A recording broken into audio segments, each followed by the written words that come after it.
It started with a tag on an Instagram story. Something so small, so routine in the lives of teenagers and influencers that it should have meant nothing. I wasn't even looking at her feed. Wasn't snooping or stalking or scrolling for clues like a desperate man trying to confirm a suspicion. I was on our daughter's account, helping her upload a piano recital clip for her application to a summer arts program. She was in the kitchen making tea, and I sat at the dining table with her phone, fingers tapping through settings she couldn't remember. The notification flashed on the top of the screen. At Emil ever after tagged your mom in a story. I hesitated. Not because of the tag itself, but because of the name. I didn't recognize it. Not a colleague. Not a family friend. Certainly not someone who had ever come up in conversation. But what froze me wasn't the unfamiliar handle. It was the thumbnail, a blurred preview of a poolside selfie, my wife's unmistakable auburn hair glowing in the sun beside a man I had never seen before. He was shirtless. Her hand was on his thigh. The air shifted around me. I couldn't hear the kettle anymore. I couldn't hear my daughter humming to herself. There was a sharp, cold stillness in the room, like everything had paused. I tapped the story. It opened, casual and careless like all of them, are a boomerang of champagne glasses clinking together, my wife's laugh caught in the background. Then another clip, her lying back on a sunbed, a voice, his voice, calling her by a name I hadn't used in years, the kind of nickname that gets invented behind closed hotel doors. But it was the third story that changed everything. It wasn't overt. Nothing graphic. Just a photo. Him and her, holding hands, walking away from the camera toward the beach. The caption read, "Weekend escape with this goddess." And the timestamp? Saturday, 3:42 p.m. My mind didn't scramble for explanations. I didn't go into denial. I didn't scream or throw the phone or stomp into the kitchen demanding answers. That would have been too easy. Too predictable. Instead, I just sat there, completely still.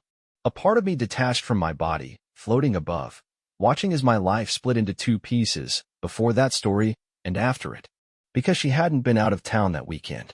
She hadn't said she was working late, or going on a girls' trip, or visiting her sister.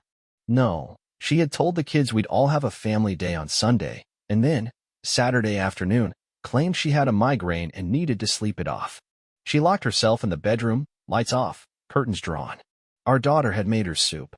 Our son had asked if he should turn the volume down on the TV. I had kissed her forehead, and she had flinched like she was in pain. But she wasn't in pain. She wasn't even in the house. She was at a resort 2 hours away, sipping cocktails with a man who held her hand in broad daylight, confident enough to let someone else tag her publicly. Bold enough to walk beside her, their backs to the camera, as if they'd been doing this forever. I returned the phone to the table, cleared the screen.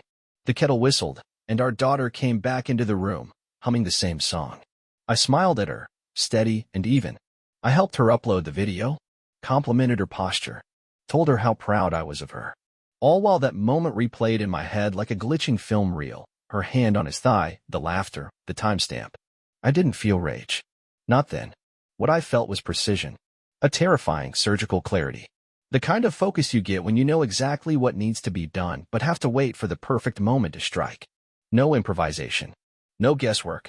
Just a clean, quiet dismantling. Because it wasn't just my heart she had broken. It wasn't just my marriage she had torched. It was our family. Our children. She didn't just lie to me, she manipulated them. She looked our daughter in the eye and asked her to warm soup for a mother who was supposedly writhing in migraine pain, when in reality, she was tangled in some stranger's sheets, probably laughing at the ease of her deception. She let our son think she was too ill to attend his soccer game while she smiled for a camera at a private beach. And now, thanks to one careless tag, they were one swipe away from the truth. No need to scream. No need to confront. The plan was already writing itself in my mind. She had left the door open. I would let her walk through it. But not alone. She would take the weight of their disappointment with her. I wouldn't say a word. I'd just give the kids enough room to see her for who she really was. Let the rot reveal itself. And when it did, when the truth hit them not from my mouth but from her actions, they'd never look at her the same way again. Our life, from the outside, was everything people envied. 2 beautiful kids, a modest but warm home in a quiet neighborhood, weekend barbecues with friends, a golden retriever that always seemed to smile. We had rhythms, routines that comforted me like a favorite old song. Monday mornings, she'd hum as she made coffee. Wednesday nights were reserved for movie marathons with the kids. Saturdays we did yard work together, me trimming the hedges, her planting flowers or yelling at the kids to help rake. And Sundays. Sundays were ours. Long brunches, soft music, her feet in my lap while we sat on the porch sipping tea and talking about the future. It wasn't perfect, but it was real. She still kissed me goodnight, still left little notes in my lunch some days. When she laughed, it lit up the room. And yet, somewhere along the edges, something began to shift. Quietly, almost imperceptibly, like a song played just slightly off-key. The first change was her sudden interest in fitness.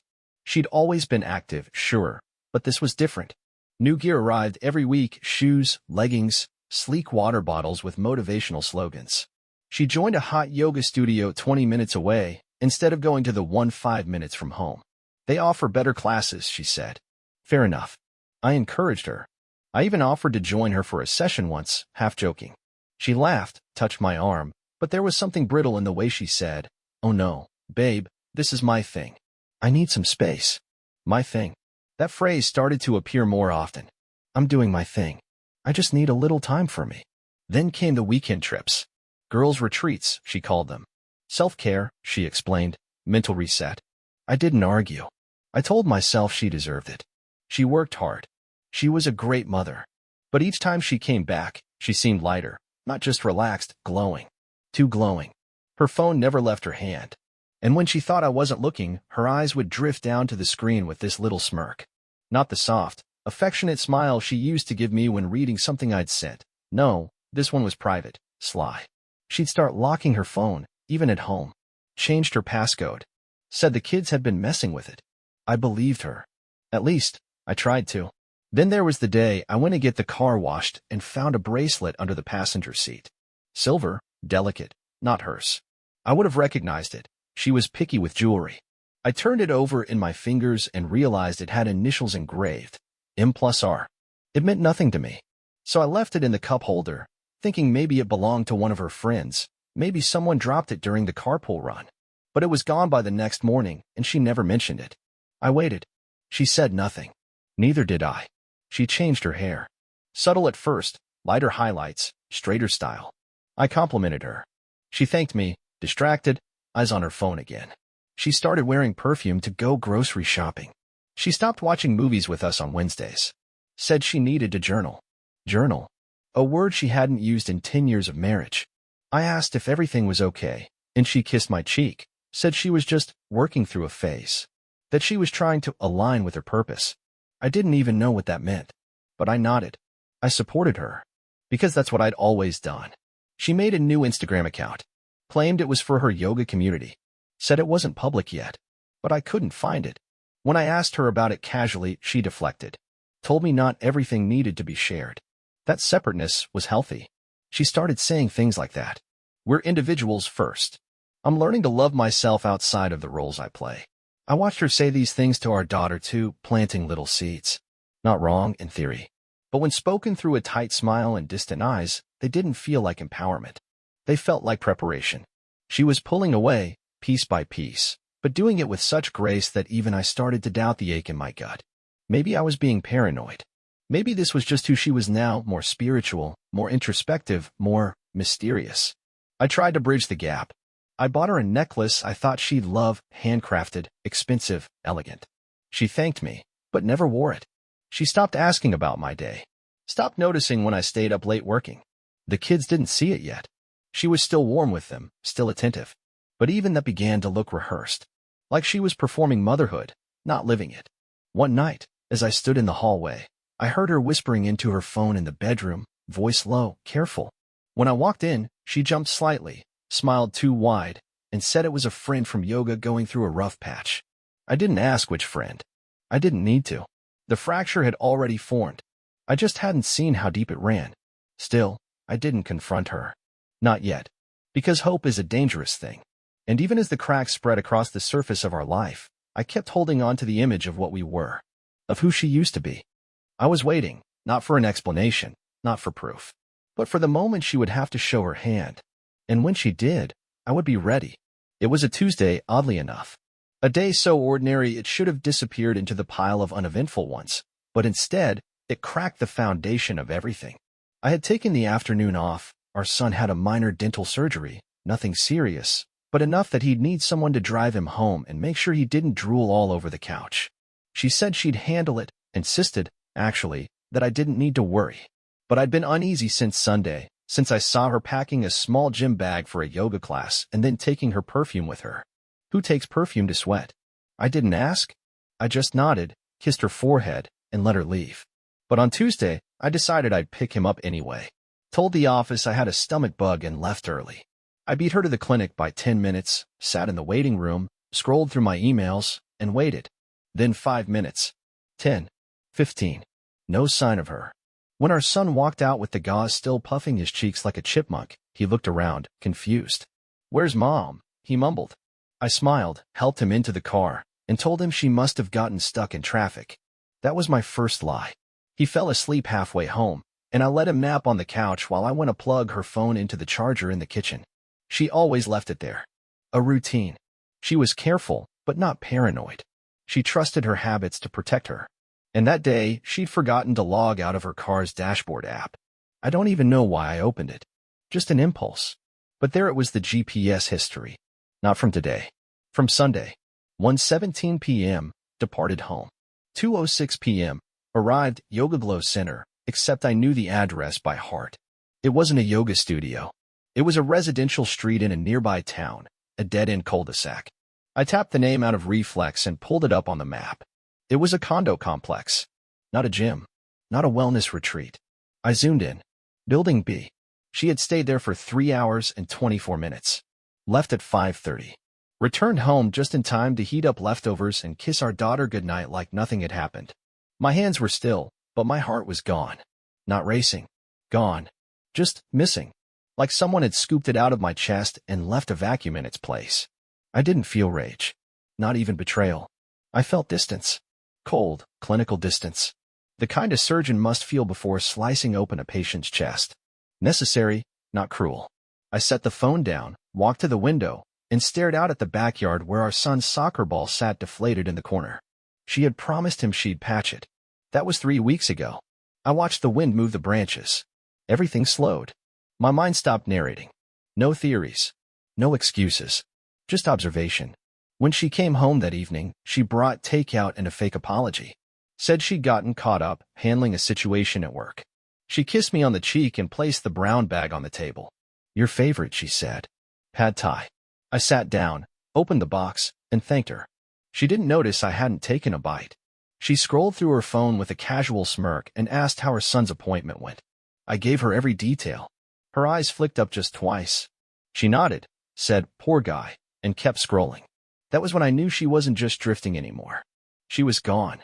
Already on the other side of the bridge, burning it behind her with every lie she didn't even bother to coat with effort anymore. I didn't say a word that night. Not about the GPS. Not about the 3-hour Sunday visit. Not about the bag she had packed that morning, which was still sitting by the door when she came in wearing different clothes. I simply observed. Logged her behavior the way an investigator might. Noted the odd flush in her cheeks, the faint perfume still clinging to her despite her saying she'd gone straight from work. I noticed the way she avoided eye contact with our daughter when asked if they could do their usual Wednesday movie night. Said she was tired. The lie didn't even try to hide itself. I sat beside her on the couch and let her lay her head on my shoulder. She scrolled through Instagram, laughing softly. I didn't look at the screen. I didn't ask. I stared ahead, through the muted TV, through the walls, into the shape of the future she didn't know I'd already started designing. This wasn't about saving a marriage anymore. It wasn't about heartbreak or grief. It was about clarity, precision. She had crossed the line, and I had finally stepped off the ledge of denial. She thought she was smart, subtle, that she could compartmentalize. But she had overlooked one thing, me. She didn't know I had watched her rehearse her smiles, repurpose my affection into a performance for someone else. She didn't know I had already started drawing the map that would lead our children straight to the truth, not with lectures, not with yelling, but through the cold, undeniable evidence of who she had become. I would let her keep lying. Let her think the game was still in her hands. And when the moment was right, I'd let the weight of her own actions crush her. Quietly. Mercilessly. I became invisible. Not to the world, not to the kids, but to her. I turned down the volume of my presence in her life just enough that she stopped registering me as a threat. The less I spoke, the more she assumed I was clueless. The more I smiled gently, the more she believed I was still wrapped around her finger. And that was exactly what I wanted. I started with the financials. Nothing screams truth louder than money. We had a shared account for years, one we both dipped into for groceries, gas, kids' expenses. But when I dug into the digital bank statements, I started noticing anomalies. $60 charges from rideshare apps at strange hours. Small restaurant bills from places in town she had no reason to be in. Charges from a boutique hotel tucked outside the city limits. The names weren't glaring, cleverly sanitized on the bank records, but I cross-referenced every one. Created a spreadsheet. Track times. Map locations. It wasn't daily. It wasn't even weekly. But it was enough to paint a pattern, enough to expose a separate life unfolding in shadows. Then I tested her stories. Not by accusing, not by confronting, but by laying quiet traps. One morning, she said she had a strategy session at work and wouldn't be home until late. So I called in a delivery of flowers to her office. Not from me, from a fabricated company name. A thank you for your recent consulting advice message attached. The receptionist was confused. Said she hadn't seen her all day. Said she hadn't been in the building since the previous Friday. I thanked her politely and hung up. I saved the call. Recorded the timestamp. Added it to the file. I started doing this every time she offered an excuse. Not to catch her in the moment, but to build the pattern. To strip away the veil of plausibility, brick by brick, until there was nothing left but the raw scaffolding of betrayal. I studied her best friend, Lisa. The one she always claimed to be meeting for wine and venting. I knew Lisa's schedule better than Lisa's own husband probably did by the end of that week. I followed her, not physically, but digitally. Her Facebook check-ins, her tagged photos, her Spotify listening habits during the hours she was supposedly with my wife. Every Thursday my wife claimed she was with Lisa. Every Thursday, Lisa was at her niece's soccer practice, posting team photos or song lyrics. Not once did she tag my wife. Not once did she even mention her. And when I bumped into Lisa by coincidence at the grocery store, purely calculated, I asked, casually, how was your Thursday hangout with her? The flicker in her eyes was enough. She smiled too fast, too wide. Oh, yeah, good. Great. Just catching up, you know? She didn't know I already had the timestamps. The location logs. The lies. I didn't press. I just smiled, bought milk, and walked away. I began planting questions like mines, just beneath the surface of normal conversation. Asked if she wanted me to drive her to yoga class, see the new studio she loved. Her face froze for a heartbeat too long. Oh, I've been Ubering, it's easier with traffic. I knew there was no traffic at 11 a.m. on Tuesdays. I knew because I drove the route. Sat in the car across from the supposed studio and watched. No sign of her. No sign of any class starting or ending. Just silence. On Thursday, I suggested a surprise lunch. She looked panicked. Said she had meetings, back to back. I made sandwiches anyway. Packed them in a bag. Drove to her work building. Waited. Her car never showed. I left the sandwiches on her desk. She texted me 3 hours later, thanking me. Said she'd just finished her meetings. I already had a photo of her car parked at that same condo complex from Sunday. I'd paid a rideshare driver to take the photo. Cost me $40. Worth every penny. The longer I watched, the more I saw how hollow everything had become. Her laughter was scripted. Her affection mechanical. She'd scroll through her phone at dinner, making sure to smile at texts that didn't come from me. I stopped asking her who it was. She'd lie. That was the point. I wanted to see how creative she could get. How far she'd stretch the rope before hanging herself with it. I started cataloging her phrases. The recycled excuses. The just a friend from work that turned into an old friend from yoga that turned into someone going through a hard time. I never asked for names. Never let her know I cared. That was my advantage. She thought my silence was stupidity. She thought my restraint meant I still believed in her. But I was watching her from the trees, a hunter who already knew her path, her scent, her rhythm.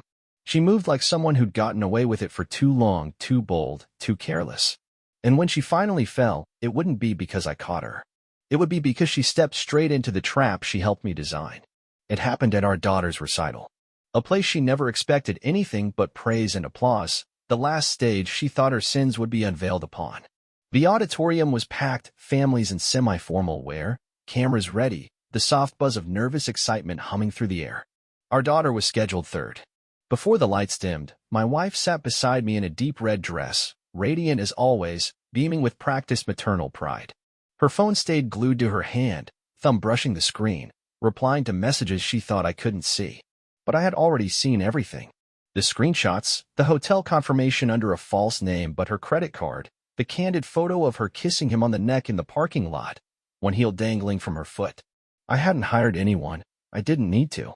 I had watched her long enough to know her rhythm. She was never cautious, only secretive. So I built the moment precisely. I uploaded the photo to the event presentation file, disguised as a title card for a special thank you. The school's AV guy owed me a favor. His kid broke our window last fall and I never made him pay for it. When I asked if I could squeeze in a surprise thank you slide for the parents mid-show, he didn't blink. So right after our daughter's final note faded and the applause filled the auditorium, the lights dimmed once more. People turned, expecting the next child. Instead, a single photo appeared on the screen above the stage. Her. Him. Lips to skin. The timestamp glared in the corner. No words, no sound. Just an audible gasp from a few rows back and the sudden, sick silence of truth dragging its fingernails across the velvet walls of the room. My wife froze, jaw slightly parted, hands suspended mid-clap. For a full second she didn't move, like her mind refused to acknowledge what her eyes saw. Then came the instinct. She turned to me slowly, eyes wide, whispering, "What is this? What did you? This is fake. This isn't real." Her voice cracked. Her smile was gone. I didn't say a word. I didn't need to. The lights rose slightly and murmurs began to grow around us. She leaned in, desperate now, lowering her voice. "Listen to me. This isn't what it looks like, okay? I was just meeting him. He's going through something. We've been friends a long time." Still, I didn't respond. I simply kept my eyes on her. That was when the justification kicked in textbook. It wasn't even physical, not at first. I was confused. I didn't plan for any of this. I felt neglected. "You've been distant. You're always so calm, like nothing matters to you." She was trying to rewrite the story already, bend it into something that could be forgiven. But her voice was trembling now, her breath quick. The people behind us were starting to recognize her. A woman 2 rows down whispered to her husband. My wife's eyes darted to the exits. "You never even asked how I was feeling. You just expect me to be perfect all the time," she said, now inching toward accusation, trying to level the field. "You built this little world where everything looks great, but I've been dying inside. I didn't want to hurt anyone. I didn't want it to be like this." Then came the smirk, the shift, momentary arrogance peeking through desperation. "You really thought this would do something? Embarrass me? You think I care what these people think?" she hissed, a twisted smile forming, hands clenched tight in her lap. "You're pathetic if you think this makes you look strong." That was the moment I turned to her. Slowly, deliberately, and said, with a voice so quiet she had to lean in to hear it, "Your daughter saw it too." Everything in her face crumbled. The blood drained from her cheeks. Her mouth opened, then closed. Her hands shook slightly, fingers twitching like they were searching for something to hold on to. I saw the fear flicker behind her eyes, real now, pure and unfiltered, the kind of fear that only comes when a mask has been ripped off and there's no way to put it back on. She stood up, wobbled, tried to collect herself. Whispers rippled outward. I didn't move. I didn't follow. I let her walk out, shoulders straight but pace unsteady, like a woman trying to salvage dignity from the ruins of her own choices. The room stayed hushed, not out of respect, but out of shock. I remained in my seat, arms folded, eyes forward. Our daughter was backstage, unaware of the storm still echoing through the seats. I knew she'd ask about it. I also knew she'd get the truth, not from my mouth, but from the silence I left behind. She showed up the next morning like a storm that forgot how to disguise itself as rain. No mascara, no perfect hair, no yoga glow, just rage, panic, and desperation stitched together in a body that used to walk like it owned every room. She slammed the door behind her, tossed her bag to the floor like she wanted the house to flinch, but it didn't. I didn't. I was sitting at the kitchen table, sipping coffee, our daughter's recital program folded neatly beside me. She stood there, breathing hard, waiting for me to speak first. I didn't. That's when the attack began. "What the hell did you think you were doing?" she spat, voice trembling with disbelief. "In front of everyone? Are you insane?" I looked at her, not with anger, not even with disappointment, just with the cold clarity of a man who had finally stopped pretending. "You humiliated me," she said, stepping closer. "You ambushed me like a coward. I didn't blink. You did that yourself." She laughed, dry, bitter, the sound of someone trying to stay on top of a collapsing tower. "Oh, Don't act righteous now. You think you're so noble, so clever? You're pathetic. You think making a scene makes you strong? It makes you small. I took another sip of coffee. She circled, pacing now, trying to find a crack in my silence. You want to talk about betrayal? You want to talk about lies? You've been lying to yourself for years, acting like this marriage was perfect. It wasn't. You were never there. You were boring, predictable, always playing the safe husband, the reliable dad. You smothered me. I looked up, finally. You were cheating while your daughter warmed soup for your fake migraine. She froze mid-step. Her mouth opened, but no words came. I continued, calm and low. You left your son's graduation gift unopened for 3 days because you were too busy pretending to be someone else in someone else's bed. She turned sharply, eyes wet now, but no tears had fallen yet. You don't understand what it's like, she hissed. To feel invisible.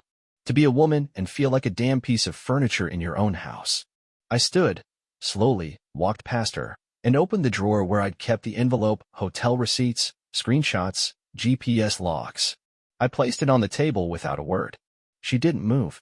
You chose this, I said. You fed it, nurtured it, prioritized it.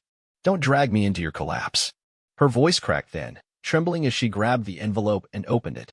Her hand shook as she flipped through each page, the evidence turning her skin paler with every detail. So that's it, she whispered. You're just done. She looked up, a mix of disbelief and terror swimming in her face. After everything? You're just going to throw this all away. I leaned in slightly. You already did. I'm just cleaning it up. The tears finally came then, not loud, not messy, but slow, silent ones, the kind that burn more than they wash. She collapsed into a chair, clutching the envelope like she might tear it apart and undo time. I didn't mean for this to happen, she whispered. I didn't know how to stop it. I sat across from her, folded my arms. That's the first honest thing you've said in months. She looked at me, searching for something in my face, anger, grief, even a trace of the man who used to love her. But I wasn't there anymore. Not for her. Not in that way. You used to be gentle, she said, voice barely audible. You used to care. I stared at her, the woman I once built a life around, now reduced to a trembling mask of what she had pretended to be. You used to be faithful. She winced, like the words had weight. Good. They were meant to. She tried again, reaching across the table now, voice catching. We can fix this. We can go to therapy. I'll delete everything. I'll change. I shook my head slowly. The only thing that's going to change is the way your children look at you. That broke her. The last thread snapped. She recoiled like I'd hit her, eyes wide with panic. No. No. Don't do that. They don't have to know everything. Please. Her voice cracked open, sobbing now. Please, don't ruin me in their eyes. I stood, walked to the sink, poured the rest of my coffee down the drain. You already did. I didn't yell. I didn't curse. I didn't throw anything. And that silence, that absolute, terrifying calm, was louder than any fury could have been. She watched me move through the kitchen like I didn't even see her anymore. And in that moment, she knew. She had lost. Not just me, but the version of herself she thought she could control through lies, through sex, through staged vulnerability. And the scariest thing for a woman like her wasn't being hated. It was being irrelevant. And that's exactly what she'd become. The morning after her breakdown, while she slept upstairs in the guest room, curled into a ball of regrets and half-formed apologies, I began my real work. The groundwork was already done. I hadn't waited for her confession to begin gathering evidence. That had started weeks earlier, when her smiles turned robotic and her stories stopped lining up. Every message, every screenshot, every receipt was organized into folders, backed up across multiple drives. One at home, one at work, one in a safety deposit box she didn't know existed. I spent the early hours locking everything down, starting with the money. Our joint accounts were severed. The funds split cleanly, legally, but strategically. Her half placed into a temporary account with monitoring alerts set up. Mine moved into long-term holdings under my name alone. I revoked her access to the shared credit cards and immediately reissued them in my name only. The car she drove, technically mine, was disabled remotely using the GPS service. When she tried to leave later that day, she'd discover the engine wouldn't start. I had already removed the insurance in her name. Her phone plan, too, was under my account. A few clicks, and it was canceled. Her number didn't ring after noon. Utilities, power, water, internet, were all transferred back into my name exclusively, and set to auto-disconnect at the address she planned to stay at temporarily. She thought she had time to figure things out. She didn't realize the walls were already closing in. I called our lawyer, my lawyer now, and set the divorce in motion. Every document was ready to be filed. Custody? Full. With a visitation schedule so tight, she'd need court approval to adjust it. I had pages of evidence. Her absences, her lies to the children, her abandonment of agreed family responsibilities, all documented with timestamps and calm, factual statements. I didn't have to demonize her. She'd done that herself. I sent a quiet, respectful message to her parents. Not rageful, just concise. I included a few of the more damning photos, enough to ensure silence on their end. Her mother replied once, "I'm so sorry. I didn't know." Her father never responded. I knew he wouldn't. The man had always hated shame. Her siblings weren't spared either. I forwarded a summary to her brother, a banker with 2 kids of his own, who had once joked that I married the stable one. No comment followed. Just a thumbs-up reaction. Her job came last. Not because it wasn't important, but because I wanted it to sting differently. She worked in PR, high ethics, brand management, image control. I crafted an anonymous email from a concerned acquaintance, attaching proof of her affair with a known client rep and her use of company resources to arrange personal rendezvous. I didn't send it directly to HR. I sent it to 3 colleagues she trusted most. Whispers start faster in the halls than through formal complaints. The final note was left on her bathroom mirror, written on the back of a photo of her with him, the one from the hotel lot. All it said was, "You built this. I just delivered it." That night, she tried to call me from a burner phone. I let it ring.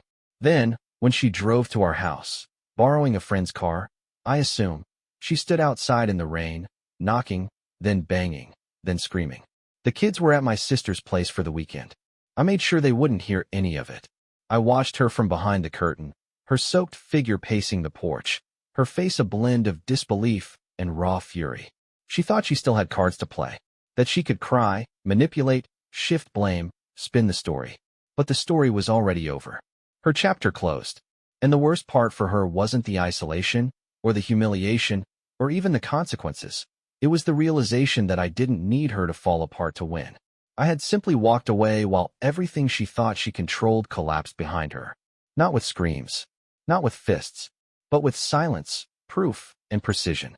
She played a game of secrets. I played for legacy. And now, she had neither. It happened at her niece's birthday party, neutral ground, public, surrounded by the people she still believed hadn't chosen sides yet. She showed up late, of course, stepping out of the car like nothing had changed, clutching a gift bag too pristine for a child, smiling wide like she hadn't been caught neck-deep in her own filth just days before. She wore that same red dress from the recital, ironed to perfection, hair done just enough to scream confidence without trying too hard. But the crowd didn't lean in to greet her the way they used to. There were no hugs, just a few stiff nods and averted eyes. She didn't notice right away. She kept the performance going, air-kissing her sister, waving to cousins, laughing too loudly at nothing. But then she saw me, standing on the back patio, arms folded, holding a plastic cup, surrounded by the very people she had once kept closest. Her brother stood beside me, stone-faced, arms crossed. Her best friend Lisa was there too, the one she used to lie about wine nights with. Lisa wasn't looking at her. She was looking at me. The betrayal that was supposed to stay hidden behind closed doors was now alive in every sideways glance. Every silence that lasted a second too long. Every child ushered away from her path, like she carried something contagious. She walked over slowly, heels clicking on the deck, her smile fixed but twitching slightly at the edges. "Hi," she said, softly, like maybe I'd melt for old time's sake. I didn't respond. Lisa did. "You should talk to your dad," she said flatly. He saw the pictures. Her face cracked, just slightly, but she turned and kept walking, trying to maintain control. I followed her with my eyes, but didn't move. I didn't need to. Every step she took around the yard brought her deeper into the circle of people who now knew exactly who she was. Her cousin, the one she used to vent to about feeling trapped, barely nodded when she tried to say hello. Her mother gave her a one-armed hug and whispered something sharp that made her flinch. Then her father appeared on the back deck, stiff and cold, holding a stack of paper I recognized. It was the evidence packet, the one I had mailed him. He handed it to her without a word. She froze, color draining, glancing down at the familiar handwriting on the envelope. "What is this?" she asked, weakly, looking between him and me. No one answered. She opened it anyway. And as she flipped through the photos, her legs wrapped around another man's waist, her texts to him timestamped during family dinners, her hotel receipts, her face twisted, contorting through stages of grief like a clock spinning in reverse. First came denial. She laughed, a hollow sound that didn't reach her eyes.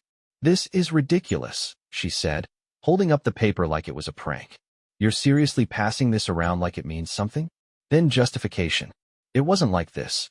You don't understand what I was going through. I was alone. I was miserable." Then blame. "He." She pointed at me. "He didn't care. He was always distant. I begged for connection. He gave me silence." Still no one spoke. That silence crushed her more than any words ever could. Then came the final act. Mocking confidence, desperate arrogance. "You all think you know the truth?" she barked, voice rising. "You think this makes me evil? Everyone in this damn family hides things. At least I had the guts to stop pretending." And that's when her voice cracked. The silence didn't bend. Her father turned and walked away. Her sister followed. The crowd began to scatter. Not loudly, not in anger, but in quiet disgust, like she was a smell they couldn't get rid of fast enough. She turned back to me. Her eyes were wild now. "Say something," she whispered. "You've made your point. You wanted to ruin me? You win. You win, okay? Are you happy?" I sipped from my cup. That was all. Just stood there, watching her unravel. Watching the woman who once controlled every room now reduced to a frantic, sweating figure choking on her own exposure. She tried to hold herself upright, blinking back tears, breathing hard. "Why are you doing this to me?" she asked, voice barely audible. I said nothing. And that silence, it was the guillotine. Her hands dropped the folder. The pages fluttered across the deck, her secrets laid bare at the feet of everyone who once adored her. Her mascara began to run. The red dress didn't look powerful anymore. It looked desperate. She stumbled back a step, tried to compose herself, but there was nothing left to grip. She was alone, and she knew it. And I was still there, standing still, saying nothing. That's what destroyed her. Not the photos, not the evidence, not even the family turning their backs. It was me, still present, still watching, still unmoved. She wanted rage. She wanted closure. She wanted something she could respond to. But all I gave her was a mirror, and it shattered her. It erupted at her sister's engagement party. Of all places, a celebration meant to symbolize love, loyalty, family. I hadn't planned to say anything. I was there for appearances, for the kids, for the sake of not making a scene. But the scene found me. She arrived late again, like always, draped in gold and arrogance, walking in as if her world hadn't just crumbled in front of half the people in the room. Her mother didn't greet her. Her father gave her a glance so sharp it could have cut glass. Her sister stiffened mid-laugh when she walked up, and her future brother-in-law gave me a look across the patio like, "Is this happening?" She tried to pretend nothing was wrong. She laughed too hard, too loud, clinked glasses, complimented outfits, until she saw me standing near the bar with my brother and Lisa. That's when her smile flickered. That's when she decided to strike. She walked straight over, brushing past people like she still owned the night, and said in a tone too loud to be casual, "So now you're dragging my name through every room like some bitter ex-husband?" Conversations around us slowed. Some stopped completely. Lisa tensed beside me. My brother clenched his jaw. I didn't move. "You wanted to ruin me, right?" she continued, voice rising. "Well, congrats. You did. Everyone here hates me now. Hope you're proud of yourself." I set down my drink and finally turned to face her. "They don't hate you because of me," I said, loud enough for those nearby to hear. "They hate you because you lied to them the same way you lied to me." A few gasps. Heads turned. Her face went red, then white. "Oh, please," she snapped. "I made one mistake." I stepped forward. "One? How many hotels? How many lies? How many times did you tuck our daughter into bed, then sneak out to be someone else?" She opened her mouth, but I kept going. "You weren't confused. You weren't lost. You were selfish. You chose yourself over and over again, and you used your own family as a cover for it." People were watching now. Her friends, her sister, even her boss, who had just arrived and stood frozen near the appetizers. You think you're so righteous, she hissed. But you weren't a saint either. You were cold, distant, obsessed with your image. You cared more about appearances than us. I laughed once, bitter and sharp. Is that what you tell yourself? That I deserved it? That sleeping another man in the back of a car while your kids waited at home was some kind of justice? A collective inhale swept the patio. Her eyes went glassy. You think I was happy? She screamed. You think I felt loved? You were like a roommate with a schedule. You gave me structure, not love. You gave me silence. And then you act like I'm the monster for wanting more? You wanted more? I snapped. You wanted more, so badly you gave yourself to a man who wouldn't even claim you in public. He used you like a dirty secret, and you threw away a family for it. Her sister stepped forward, tried to intervene. Hey, maybe this isn't the time, but she stopped when her fiancé put a hand on her arm and said, no, let it finish. She turned on Lisa next. You think you're better than me? She barked. You think siding with him makes you some saint? Lisa stepped forward, chin high. No, she said calmly. But I didn't betray everyone I love for a dopamine hit. That stung. My wife flinched like she'd been slapped. Her voice cracked as she tried to claw control back. You're all hypocrites. All of you. Like you haven't messed up. Like you're so perfect. She turned to her father. Dad, say something. Please. He looked at her, long and slow. I did raise you better than this, he said, voice low. And you knew exactly what you were doing. Her face crumbled. She turned back to me one last time, voice trembling. So that's it? You get to play the victim forever? You want me to wear the scarlet letter while you walk away clean? I stepped forward, close enough she could see the calm in my eyes. No, I said. I want you to live with the silence that follows you now. Every time someone looks at you and doesn't say what they're thinking. Every time your daughter watches you and wonders what kind of woman you really are. That's not punishment. That's reality. And you built it. She broke then. Right there. In front of everyone. Her hands shook. Her shoulders collapsed. She tried to hold back the sobs, but they burst out of her anyway, ugly and loud, like her soul was trying to escape. Someone put a hand on her back. She shoved it off. Her mascara ran. Her breath hitched. And I just watched. I didn't walk away. I stood there, straight, quiet, the only man in the room who hadn't lost a shred of control. That was the difference between us. She wanted chaos. I gave her truth. And truth always wins. She vanished, at first. After the party, after the confrontation, after her own father turned his back on her and her sister asked her not to come to the wedding, she disappeared for a few weeks. No calls, no posts, no damage control. Just silence. But the damage had already carved its path. Her job let her go 2 days later. No formal termination, just an email citing misalignment with brand values and a severance package small enough to be insulting. Her company laptop was already locked before she even checked. The anonymous email I'd sent had done its work, and the whispers turned into boardroom conversations. Her so-called friends stopped answering. Lisa blocked her. Even her old college crew, those shallow types who loved drama but hated accountability, stopped tagging her in anything. I heard from mutuals that she tried to do damage control, to spin it as a misunderstanding blown out of proportion. But the screenshots and receipts told their own story. Her face still smiled in old photos, but those posts gathered dust. No likes. No comments. Digital ghosts of a woman no one wanted to claim anymore. The affair partner, he evaporated. No last text. No tearful goodbye. Just gone. He never intended to catch a falling woman, only to enjoy her while she stood on someone else's shoulders. And when she collapsed, he stepped aside, untouched and scathed. She messaged me a week later. I still love you. You have no idea how much I regret everything. I didn't respond. 2 days later, another. Please don't do this. We can still fix it. Then a voicemail, breathless, sobbing, incoherent at parts. I was stupid. I thought I needed more. But I didn't. I needed you. I was just too blind to see it. I've lost everything. Please don't let me lose you too. I saved it.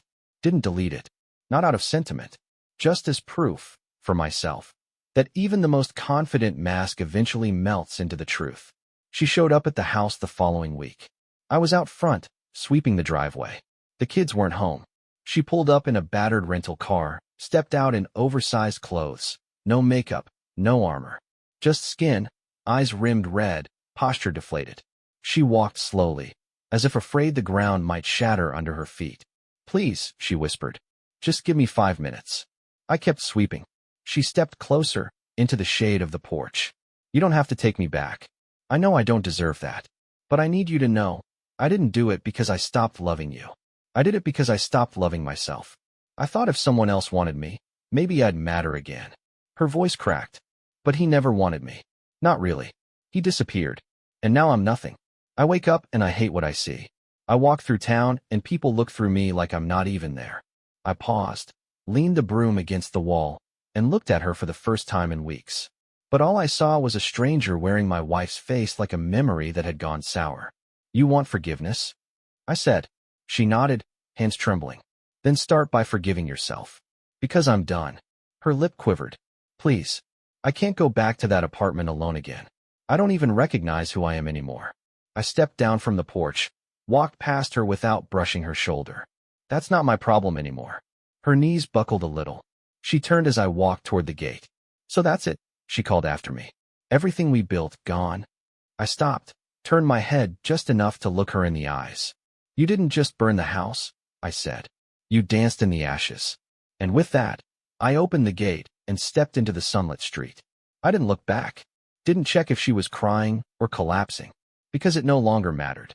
She had gambled everything for a cheap thrill, and now she stood alone in the wreckage, begging for the warmth of a man she turned cold long ago. I wasn't that man anymore. And she wasn't anyone I even recognized. What would you have done if it was your wife?